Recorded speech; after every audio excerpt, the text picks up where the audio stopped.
Greetings, all you huntsmen out there. Duuz-Diz-Din back with another review of Rwby.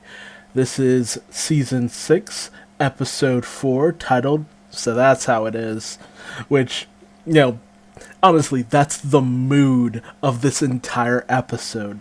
Just revelations by the various groups, kind of getting situated with their various unfortunate circumstances.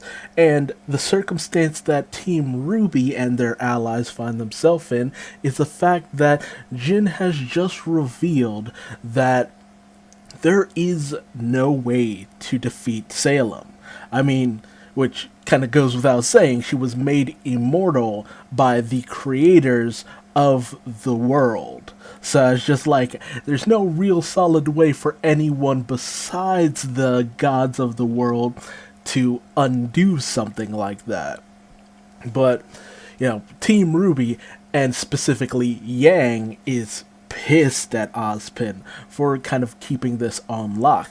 And, when it comes down to it, it's just like they ask, it's just like, Ozpin is just like, what was the plan here, man? And only for it to just kind of be revealed that there was no real plan.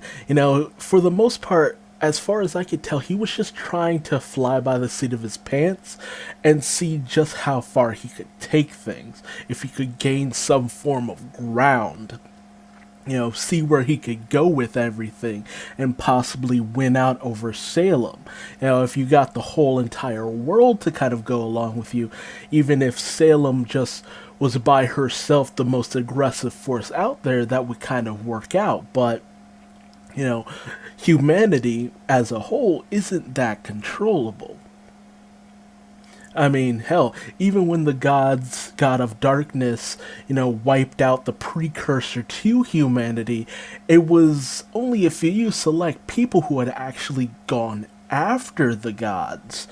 The rest of humanity, they were just fine living their lives, so the actions of a few select people shouldn't represent the entirety of humanity as a whole, but it shows that, humanity just isn't one to be completely one thing. The freedom of choice is a double-edged sword where, not everything's just going to line up the way you want it. And when you have a force that so readily knows humanity and their deepest, darkest wishes, it's kind of hard to completely take that out of the equation. And ultimately, Crow just completely loses it on Ozpin. Technically Oscar, but, he questions the fact that, his entire life he's just been this cursed being who brings misfortune to those around him. And, I gotta say, it's just like Vic Mignogna's performance here is very deep and compelling, because it's just like, you can hear the actual hurt in Crow's voice, because it's just like, I've lived my entire life just, being this thing that's just kind of been cast aside because I just inflict misfortune upon people. But, with Ozpin, he thought he was making a difference, that he was doing something that was actually worth a damn, only to find out here it's just like, no, honestly, you're not. There's no end goal here.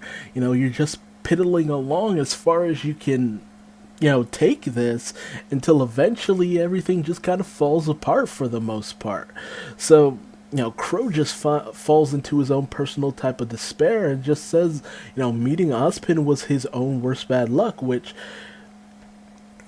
strikes Ozpin, and, he feels deeply affected by this because, one of the few people he trusted most has kind of, lost faith in him, which, it begs the reason, yes, of course, he was going to, ultimately lose faith because there's no plan, there's no way that we're going with all of this, there's no actual way to take out Salem. She will always be a force out there that will just disrupt the natural way of things, and she's too powerful to really keep in check. So Ozpin ultimately just retreats within Oscar, and Oscar has his own moment because he's just like, well, am I ultimately just another life for Ozpin to use up? Is that all I really am? And Marie Calavera comes in, everybody's just kind of freaking out, and it's just like, listen, let's get a move on. You guys are spewing way too much negativity. Negativity attracts Grim. We have an artifact that attracts Grim. So much can happen right now. So it's best if they just kind of move up and move on. So they gather up whatever they can and press forward, with Oscar just kind of asking Rwby the question. It's just like, am I just another life for Ozpin to use up? And she tries to comfort Oscar, but it has various parallels to when she really last talked with Penny about when Penny was questioning her own self, and we know where that went. And even, Crow just kind of calls Rwby out on this. It's just like, look, don't lie to him. Don't tell him something that you don't know is true.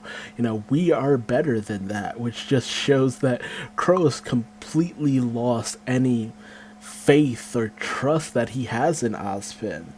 And, Oscar just kind of walks away from this dejected and saddened. It's just like, dude, man, this is some heavy crap going on here. But speaking of which, we pick up with Hazel, Mercury, and Emerald returning from their failed mission, ready to basically face the consequences of talking with Salem, which isn't really lightened up by the fact that Tryin, the sadistic bastard, comes in and kind of mocks them, mocks Emerald specifically because, for all she knows, Cinder is dead. They failed Salem, and worst of all, they failed Salem. And there will be consequences. And Salem, pretty much gets down to brass tacks. It's just like, at first she's just like, what reason did you fail? But what she really wants to know is, who is the reason you failed?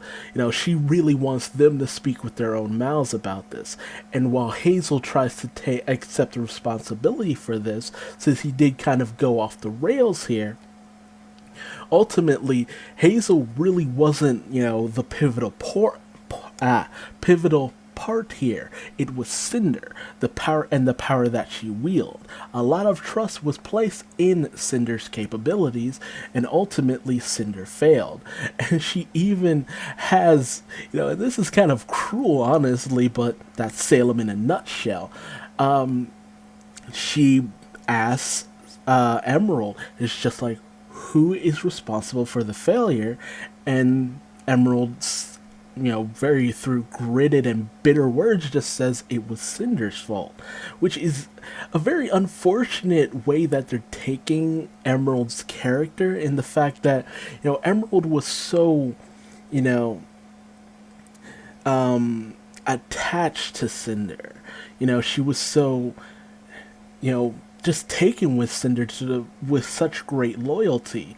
But I feel that she ultimately only, said this to Salem, mostly because she figured Cinder's gone. She has, Emerald has nowhere else to go, no one else to really be with, and I don't think you really leave Salem's side without grave consequences. So, there's nothing else for Emerald beyond this. So she still kind of sticks with Salem, but Salem ultimately reveals that she knows that Cinder is still alive, which, like, no duh. Cinder has a grim arm attached to her. And I love that Arthur kind of questions, just like, how could you possibly know that? It's just like, she has a Grim arm. You don't think Salem could track that or have have some way to keep tabs on what Cinder is doing? No way she'd lose such a valuable asset. But she ultimately declares that, you know, Cinder will be put in exile and she will not return until she has learned some BS lesson or whatever. I honestly, it's just obvious that Salem just wants Cinder to just kind of go in the corner and think about what she's done or her lack thereof. But, she gives her grand speech. It's just like, listen, the only way you get what you want is through me. So don't fail me. And I like the fact that she hasn't, like, killed any of her minions, because it's just like, you know, killing off your forces just kind of leaves you prone and weakened with less, I guess you could say, tendrils, less ways that you can go about executing your plans. But you keep them alive, but, kind of scared, very much like we see Emerald being throughout this entire episode. And you kind of really, keep them in line and in check. They'll put more effort into what they're able to do. So I appreciate the fact that she doesn't just outright kill anybody here.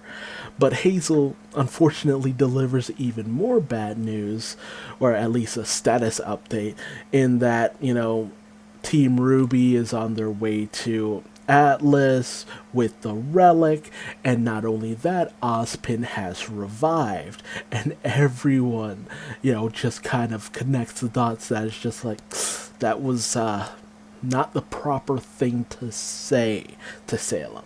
It's better that they actually did tell her, just be upfront about it, but Salem does not take this well, and she tells everyone to get out, because, she's about to just have an utter tantrum. And I just love, like, Emerald is just completely filled with so many looks of just shock and horror, which just kind of brings up the fact it's just like, maybe I'm forgetting something or there's something that I miss. Feel free to tell me. But, like, do we know why Emerald's just this completely horrified by Salem? Like, because it feels almost unnatural, because we don't get the perspective like this from anyone else. We don't know why, how Arthur feels about her, how Hazel feels, or even Mercury.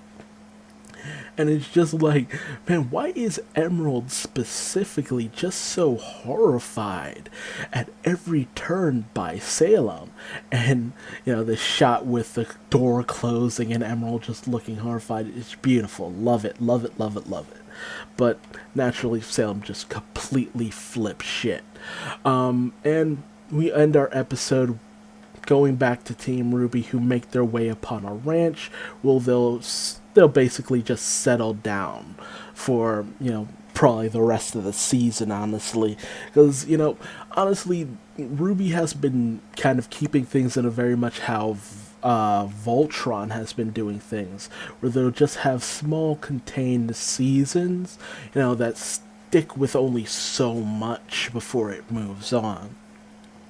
So I don't feel like we'll do too much in the future. Will really get too much closer to Atlas, but who really knows? I certainly don't. The team probably knows, but this was an interesting enough episode. Not the most crucial, but it really kind of, told us where the emotional states of the protagonists and the antagonists are. Who knows what actions will probably be taken in the future. Tryin was very eager to go after Team Rwby in order to please Salem, so we might see him go on the attack. We also know that, much like how Salem had her arm replaced by a Grim arm, we saw that Tryin had his tail replaced by what I could only assume was the tail of a Grim. So, might see him in action as well. We'll just have to see. But what everyone's plan moving forward is, we have a vague idea. Team Rwby will continue to proceed to Atlas, but what they'll do from there is very much unknown considering what they know now. And with, Cinder being cast out, will Emerald kind of try to defect in order to be with Cinder now that she knows that Cinder is alive? Will Mercury follow along with her? What will Salem ultimately do now that she knows that Ozpin or damn, I forgot what his previous life name is, his original name was. But now that she knows that he's alive again, will she go after him with renewed vigor? Will she go after him more intensely? Will she send everyone to track down the relic? Because it's obvious that they're already planning to go after another relic. So, it's interesting that Rwby has become a big MacGuffin hunt now, but it's a good way to keep the story moving forward. But hey, tell me your thoughts in the comment section below. What did you think about this episode? What do you think about the various emotional states that the characters are currently in? Do you feel that any are out of character? Because I know a few people thought Emerald's, the way she's acting is a little bit of a weakening of her character currently. But, it's hard to say because I don't feel like we really got to know Emerald in depth beforehand, and it feels like this is adding a few more layers onto her character. But what's your opinion on that? And hey, if you liked what I had to say in this video, leave me a like. If you didn't like what I had to say, feel free to leave me a dislike and tell me what I'm doing wrong in the comments, and subscribe for more episode reviews of Rwby. Thank you for joining me.